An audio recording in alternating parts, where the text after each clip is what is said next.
What's going on, Wolfpack? This is our first training of 2024. Let's do it, man. All right.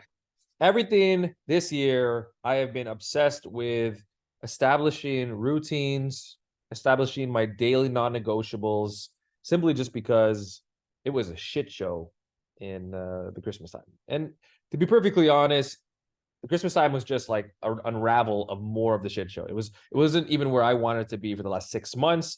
I had some hectic summer times with Airbnbs and doing a whole bunch of shit that I'm not used to doing that I just felt so burnt out for the rest of the year. And it was really the Christmas time that kind of like ended it. I was like, this is it, man. I can't keep living this bullshit, not waking up on time. And I'm gonna explain to you why I have my daily routines, my non-negotiables. It's a different approach than what I've heard in the past.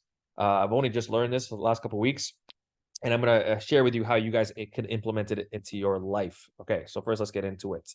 Online, there are a ton of resources on how to set up your routines and create your non-negotiables. Everybody talks about it over and over and over, at least in my world. But recently, I've realized most routines, they always talk about what to do. So I was like, do this, do an ice bath, do that. And it's just kind of like, okay, great. It's important to do what, but I think more people need to know or forget why they even do them in the first place. Because sometimes it's just a lot of fluff. You don't need fluff. You need things that have something associated with it. So when this realization made me realize that if I connect the dots and now make sure that the routines and the non-negotiables are attached to my why, everything changes. It's not attached to the what, it's attached to the why. Why do I want to do these things? Because it's attached to my identity, it's attached to my character, and both, I believe, are wrapped with who I want to show up as and how I show up for others. So again, they're not fluff. I do these things so I show up a certain way for business, for the kids, for the family, for myself. So I'm not the yelling dad. I'm not the tired dad. I'm not the grumpy dad. I'm not the distracted dad. I am the very present, happy, get shit done dad. Okay? Because self-integrity and my character are something that I valued a lot growing up. And I noticed over the last 6 months, I've really lost a lot of integrity in myself. I've lost a lot of character. And that's why I wanted to do something about it, right? So how you do one thing is how you do everything. I feel like most people have heard that quote, and it does apply here, right? So be very, very conscious on what you bring in onto the table, because what you bring, again, can reflect towards how you approach everything else in your life. So just make sure that, again, you're not just adding fluff, you're adding something that's associated with your character, with your self-identity. That every time you do something, it reflects positively towards your integrity, towards your character. Again, your why. So first, let's start off with the most important routine that I believe is the one that needs to be established right away, which is your evening routine, aka start at night. Right? This is a short task. It probably only takes me about 5, maybe 8 minutes to complete the whole entire thing. So it does not take long. Anybody can do them. I do them right after the kids go to bed. Air quote bed, if anybody knows what I'm talking about. So mine consists of first reflection, right? So I think about what was something I appreciated today. So, just think back. It's almost like gratitude. You know what I mean? You're just kind of like, what was something I really appreciated? And always something comes to my mind, right? And then what was a tough situation I had to deal with? Was it an argument I had with a spouse? Was it a client? Was it something on social media? Was it something on the streets? Just, again, reflect back on what that tough situation was and who showed up, who you wanted to show up. Just ways to think about. What was something I learned that day? I don't think it's a bad thing to kind of reflect on something that you learned, because it's like maybe it's something that's really important and you need to kind of keep it in your head. Next, what could have made it better? All right. Again, it's never a bad thing to always think about how you could have improved upon. And then lastly, your big 3. So your top 3 tasks for tomorrow. This is a big one. If you could do all of these things, if you could do only one thing, do the big 3 out of everything. You don't have to do the appreciation if you don't want to. You don't have to talk about tough situations. You think this is a little too woo-woo? That's all good with me, man. The point, though, is if you could do the big 3, it prepares for tomorrow. And what the big 3 is something I learned in business, which is essentially, if these are the 3 tasks you can take care of tomorrow, it's a successful day. Doesn't matter if you still had a laundry list of other things you're supposed to take care of. They're the top 3, the big 3. Okay, so write those down.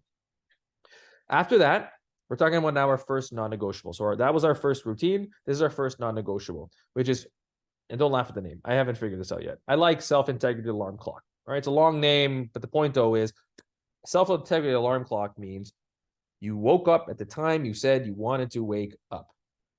So you say you're going to wake up at 5 o'clock, you wake up at 5 o'clock. You say you're going to wake up at 6, you wake up at 6. It's associated with your self-integrity. A man, a woman who says, I'm going to wake up at this time, and I wake up.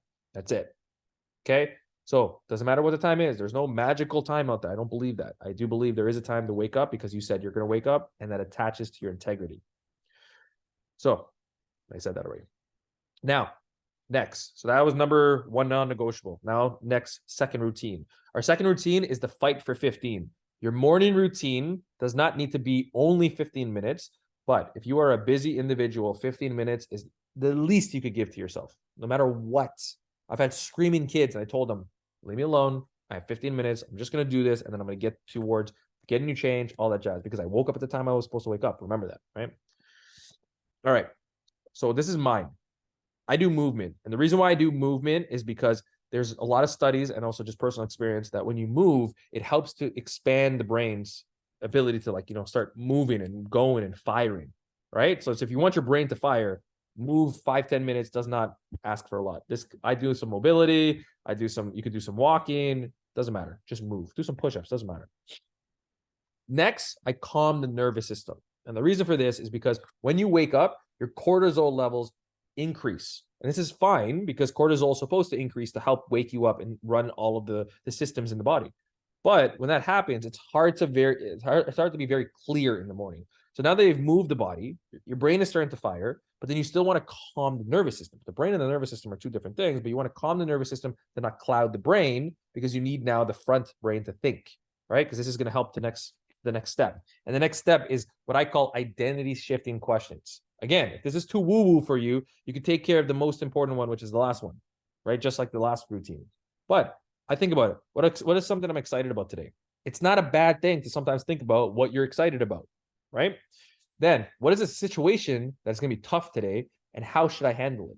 That's also not a big deal. Maybe you have a meeting. Maybe you have some sort of tough client you have to deal with. Maybe there's some sort of tough conversation you've been wanting to have with somebody. Like, it's going to be tough. How should you handle it? What kind of person needs to show up in that scenario?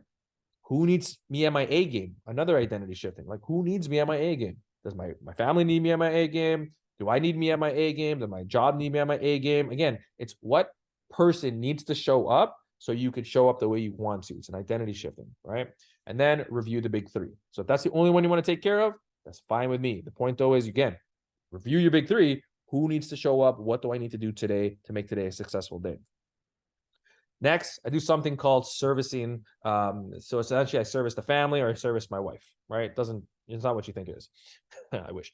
The point, though, is it's essentially, I'm just going to do something to help the family move along. So it's either I'm going to put away the dishes, I'm going to do something with the laundry, I'm going to make the bed. I don't like making the bed. My wife does, so I'll do it for her. It's a service.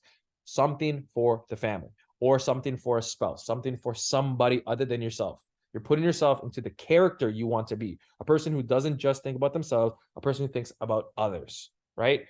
How many times you get into arguments with a spouse or somebody or kids, which is always about them not showing up for you? Well, guess what? You could show up for them without them asking, and it's part of your integrity and part of your character. That's something I added. I really like it. I would encourage it. Now, those are the routines. Now it's, because you always have your evening routine, you have your morning routine. Now it's about your non-negotiables, right? This is going to be number 2, because we had our first one, which was your alarm clock, always waking up. Our second non-negotiable is what I encourage as your 10-page pioneer. Read 10 pages of a book every day. I also encourage to choose a book that is relevant to what you need in your life right now. You read a mindset book because your mind is not where you want it to be. You need to be focusing on positive growth mindset. So you read a mindset book.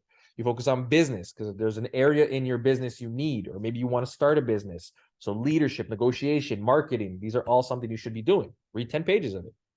Relationship. Why else would you have tough relationships? You need to strengthen your relationships, strengthen your communications. The good part about this 10-page pioneer too, it becomes a conversational piece. So even when you have conversations with a spouse, you have conversations with friends, you have conversations with people on the street. I'm reading this one book right now because it's leveling me up in this one area that I really want to be leveled up. What are you doing right now with your life? You know what I mean? And then you guys have a communication and dialogue about it, right? The next non-negotiable, daily movement. This is a prerequisite in this workout program, in this coaching program, right? So that could be your gym workout. Maybe you're going to have an off day, so you go for a walk. You go play some sport. You go some dancing. Daily movement every single day, no matter what. Relationship deposits. All right. So relationship deposits could be dialogue with your spouse. I have a set few questions I talk with my wife every single day. We talk about, you could even do stuff like, what was your rose, your thorn? You know what I mean? Your rose is just kind of like, what was the best part of your day? What was the toughest part of your day? And it starts to create the conversation piece. Or again, you go back to the reading of the book. You go like, hey, I read this part of the book that was like really, really interesting. Doesn't matter. Have some sort of dialogue, a consistent dialogue with the spouse. Or you spend some time with the kiddos, allocated time with the kiddos. Go play some sports. Like maybe you book something a couple days ago and you book some sort of like place to go have lunch with them or dinner with them or a gaming event and go play soccer with them. Like book something, set something up.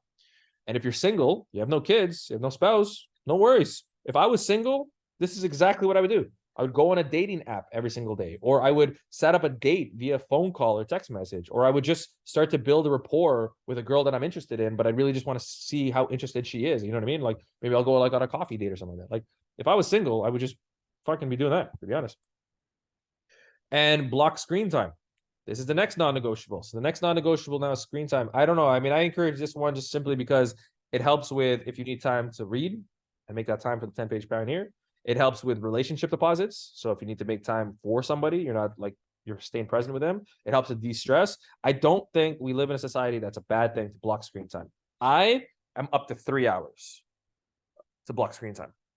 From 5 o'clock to 8 o'clock, my phone is in a completely different room. And if I fail at doing that, I will get a box and lock it. Because I feel like a 10 times better human being when that phone is away from me. 3 hours is mine. You do not need to do 3 hours. You could even just do 30 minutes if you want. The point, though, is you're already starting to establish blocking screen time so you can stay very present and engaged with people.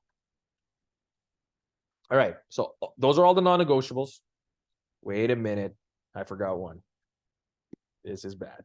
This is bad. All right. I forgot one. It's not on this sheet right now, but again, it's part of the coaching program. It's sticking to the diet. I'm going to add that to the sheets. You're not going to see it anyways because this is a recording. Shit happens. All right. The last non-negotiable is stick to the diet. So you have 6 non-negotiables and 2 routines.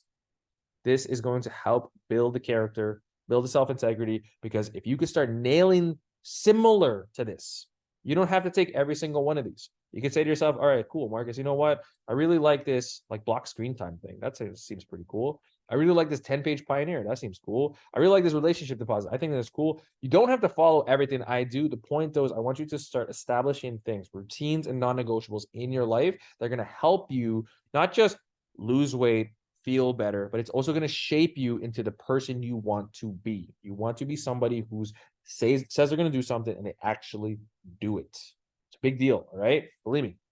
Doesn't even take long to start feeling it. All right, so we could easily put this into your Trainerize so you could check it off. For extra accountability, you could be added to our habit tracker accountability group in Trainerize. Just ask me and I will put both in there, meaning I will put the checks so I can check it off for you, and I'll put you into this group. And why this is so cool is because every single time you check it off, the whole entire group will see it. So we can all keep each other accountable to be kind of like, yo, man, I've been noticing that, I'm going to say a name that's not in the program. Paul, there's no guy named Paul. Paul has been not nailing his diet, stick diet. 5 days in a row, he was hitting stick to diet. And then like, for the last 5 days, he hasn't hit that thing, but he's hit everything else. Then we could all be like, I'll go to Paul, but I'll be like, yo, Paul, what's up? Right? Or you could even know, like, you could kind of like boost people up and be kind of like, oh, dude, what happened, man? So if you want extra accountability, I could throw you into the habit tracker accountability group. Just ask and I would put it in, and I'll obviously have to put the check marks in there so you can check them off and then be part of the whole entire community. Let me know if you guys are interested in that. Most importantly, guys, to become more disciplined, you want to attach actions with your, if you want to be more disciplined, attach your actions with your self-identity and your character and your why. And trust me, you're going to start to see all of this unfold into the direction you want to. I'm your coach, Marcus Wolf, guys. Enjoy the rest of your day.